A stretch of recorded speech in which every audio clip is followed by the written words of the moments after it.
This is Deref Sites. This video is about rational functions. Rational functions are ratios of polynomial functions. Here we have r of x is p of x over q of x. And the denominators cannot be 0. Places where the denominators could be 0 cause gaps in their domain. Gaps in their domain divide them into disconnected pieces, as we see by analogy in this canyon scene. Here's an interesting Bible verse that matches this picture very well and helps to remind us about these rational functions. And the mountains shall be molten under him, and the valleys shall be cleft, as wax before the fire, and as the waters that are poured down a steep place. We'll see when we look at the graphs of rational functions, they're chopped into pieces vertically by gaps in their domain. Also, because rational functions are a division, a ratio, and the division remainders that result, since they're proper fractions, proper rational functions, they approach 0. And this means that there are other limiting lines and shapes when you take very large or small values of x. Here's another interesting Bible verse for this picture, which shows these limiting lines or shapes. It says, "He hath compassed the waters with bounds." There we see the concept of bounds or limits, until the day and night come to an end. That's from Job 26:10. To understand rational functions, we should first review basic fractions, because everything that we know there will map over very identically into the rational function world. The same concepts that are found in basic fractions are also found with the rational functions. First of all, the concept of a proper fraction, where the numerator, the top, is strictly less than the denominator, the bottom. Other fractions are improper, where the numerator is greater than or equal to the denominator. Fractions can also be reducible. That occurs when they have common factors in the top and the bottom that reduce out. Here's a list of basic half kinds of fractions: 1/2, 2/2. 1/2 is proper. The 1 is less than the 2. 2/2 is our first case of improper, because the top is not strictly less than the bottom. And this one is also reducible because of the common factor of 2. It reduces to 1. 3/2 is improper. 4/2 improper. 3/2 can be written as a mixed fraction. The quotient, when you do long division, 1, and the remainder divided by the divisor, 1/2, which is, that part of it is a proper fraction. That's an important concept when we look at rational functions. 4/2 is also improper, and it's reducible to 2. 5/2 improper can be written as the mixed fraction 2.5. 0/2 is proper, but it's equal to 0. 0 divided by anything is 0, and of course this last case here is undefined. We're not allowed to have 0 in a denominator. It makes no sense to ask how many times nothing goes into something. So in summary here, for fractions, division by 0 is not allowed, and there's proper, improper, reducible, and a fraction is 0 if and only if its numerator is 0. That's the only way you can have a 0 fraction. Rational functions are classified in a similar way as proper or improper, but the difference is we compare the degrees of the polynomials. The degree of the numerator compared to the degree of the denominator. Remember, the degree of a polynomial is the exponent that appears in its leading term. The division algorithm plays a key role with rational functions, so let's review long division. First, 123 divided by 8. 8 goes into 12 one time. 1 times 8 is 8, and we subtract to get 4. Bring down to 3. 8 goes into 43 5 times. 5 times 8 is 40. Subtract, 3 is the remainder. We're done because 3 is strictly less than 8. And so we end up with the fact that 123 divided by 8 can be written as the quotient 15 plus the remainder over the divisor, plus 3/8. Normally in shorthand that's just 15 3/8. For a polynomial long division, we'll look at this cubic polynomial here divided by this linear polynomial.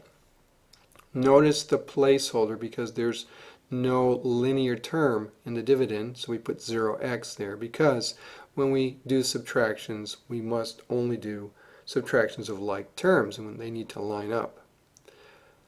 X goes into x cubed, x squared times. Multiplying x squared by x plus 1, we get x cubed plus x squared.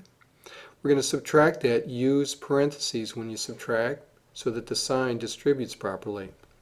When we subtract, we get negative 2x squared minus x squared is minus 3x squared. X goes into minus 3x squared minus 3x times. Now multiplying minus 3x times x plus 1, we get minus 3x squared minus 3x. And subtract with parentheses again. These terms go away, and a minus is a plus.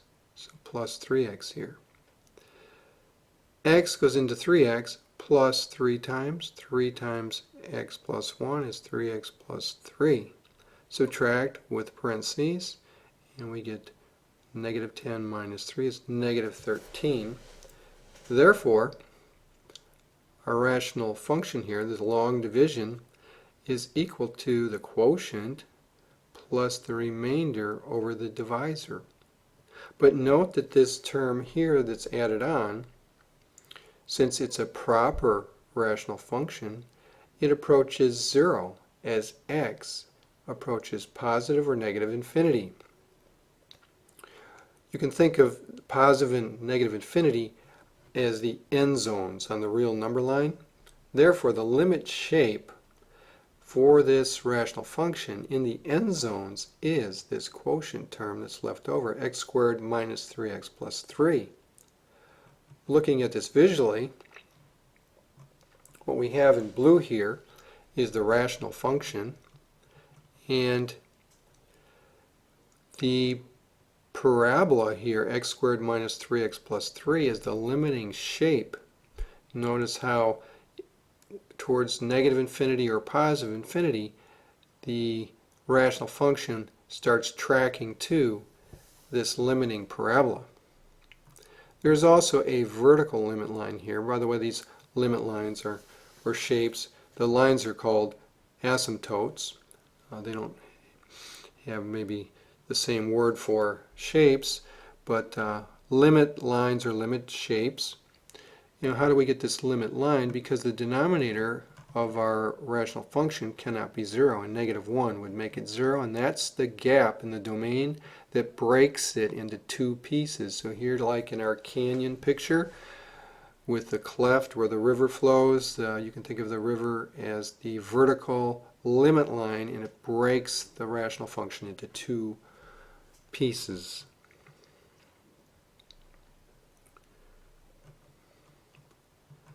To analyze a rational function, there are some steps here, 7 steps, and these steps use a term called a zero of a polynomial. Let's remember that a zero of a polynomial, say p of x, is any value z, could be a complex number, such that p evaluated at z is 0. That's why they call it a zero.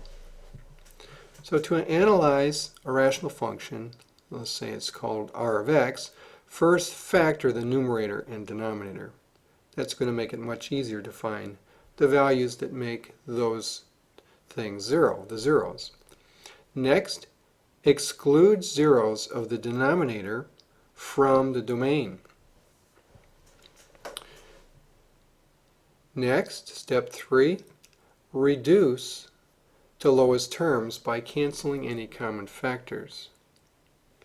And notice that the domain is determined before reduction. Assume that in reduced form, after reduction, that the rational function is equal to the ratio of p of x over q of x.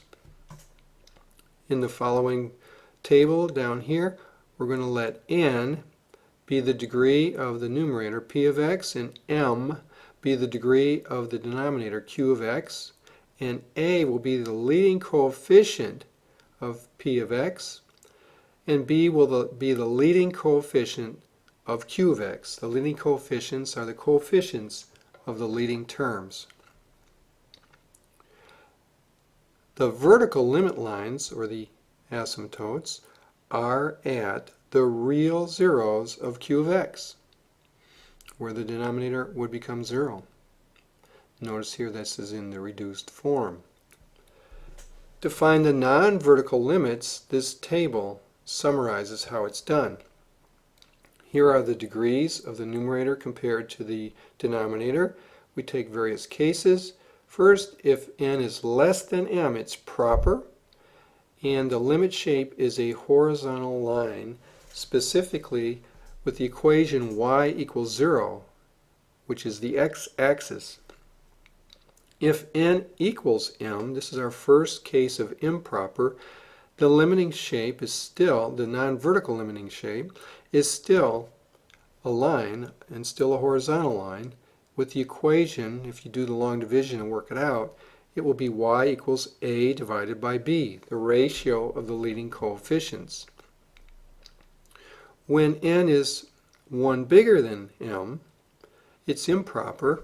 This time, the limit shape will be a slanted line, and you obtain it by doing the long division and using the quotient as the formula for the line. As you see, as we bump up the degree here of the numerator to make it now 2 bigger or 3 bigger, it remains improper, and the shapes get increasingly with higher degrees, the limiting shapes. Here we have a quadratic limiting shape, and here a cubic, and etc. And in each case, the function formula for the shape is the quotient of long division. The remainder over the divisor approaches 0 because it's proper and is not and can be ignored in the end zones. Finally, to complete the analysis, the y-intercept is where you evaluate the rational function at 0, because when you put in 0, that's where what makes something be on the y-axis. So you plug in 0 and you get the y-intercept. The x-intercepts are at the real zeros of the numerator, because a fraction can only be 0 if the numerator is 0. And when we're talking about x-intercepts, they need to be real numbers. So the real zeros of the numerator p of x. Let's look at some examples. Our first example is a proper rational function. See here, it's the degree of the numerator is 1, denominator is 2. Here's the graph of it, and it has no vertical limit lines because the denominator here does not have a place where it becomes 0. But it does have a horizontal limit line with the equation y equals 0, which is the x-axis. Our next example is also proper. Here, the denominator degree is 2. If you were to multiply it out, you'd see the two x's there contribute to be an x squared term and a single x on the top. So this is proper. And because of the denominator, you can see the two zeros there, two real zeros at 2 and 1. We get two vertical limit lines. And part of this rational function is not shown in this graph. There's a piece of it between these gaps here that's off the view. So it breaks the graph into three pieces, these two vertical limit lines. And also, since it is proper, it again has a horizontal limit line on the x-axis. Notice that here in this graph, this branch or this piece of our rational function crosses over the horizontal limit line near the origin here. We'll talk more about this in another example where it's more exaggerated, but in the end zones it will track to it as a true limit line that it will not cross over. Our next case here is a reducible. The previous two cases we didn't have any reduction that occurred. This is our original rational function here, and if we take it and factor it, we can reduce it to x minus 1's reduce out, and we're left with x plus 1, which is just a line. So in this case, it turns out that the rational function is really just a line, but it does have a hole in it because the original denominator is not defined at 1. There's a hole there.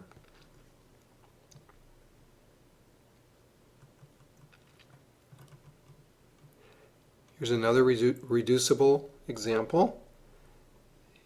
The original rational function here, factoring, we end up with this rational function, which is not defined at 2. So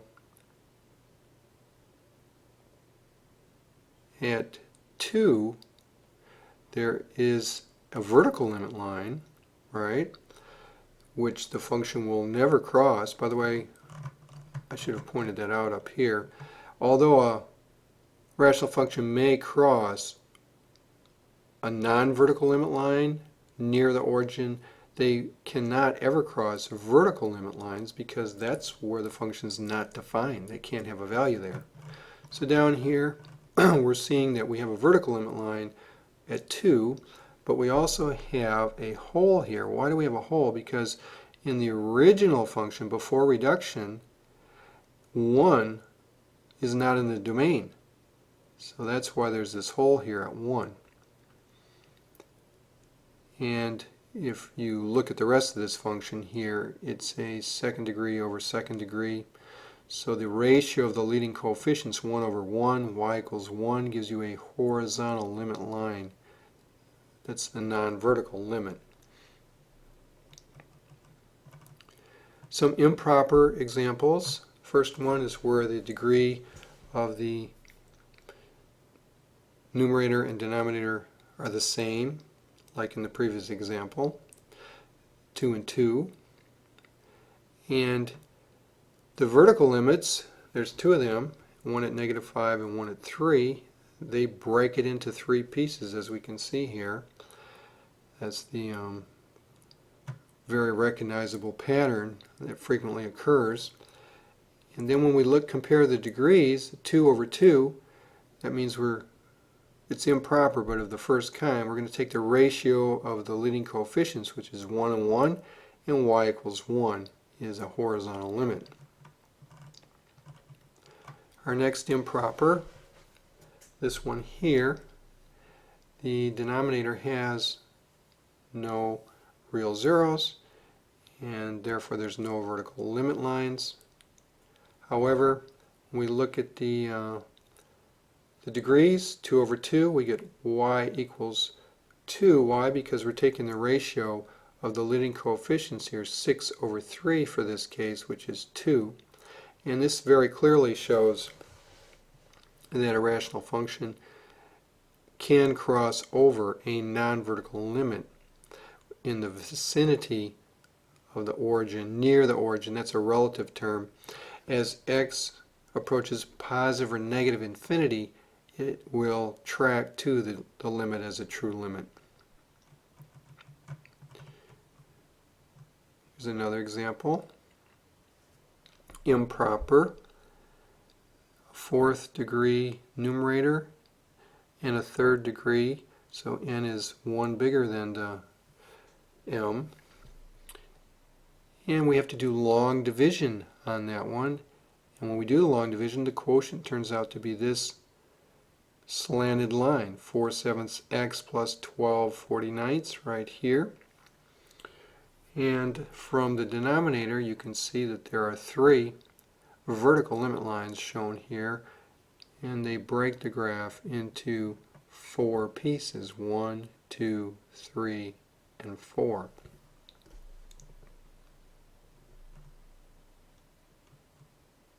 You can also see that this rational function is crossing over this slanted limit line near the origin here. The next case here is our last example, and it's degree 5 on the top and 3 on the bottom, so we're getting now into a quadratic limiting shape, a parabola. When you do the long division, you get this second degree polynomial. This parabola shown here as dashed lines, and notice how the rational function does track to that in the left end zone and the right end zone, these 2 branches here. There's 3 other limit lines that break it up into 4 pieces. This concludes this video on rational functions.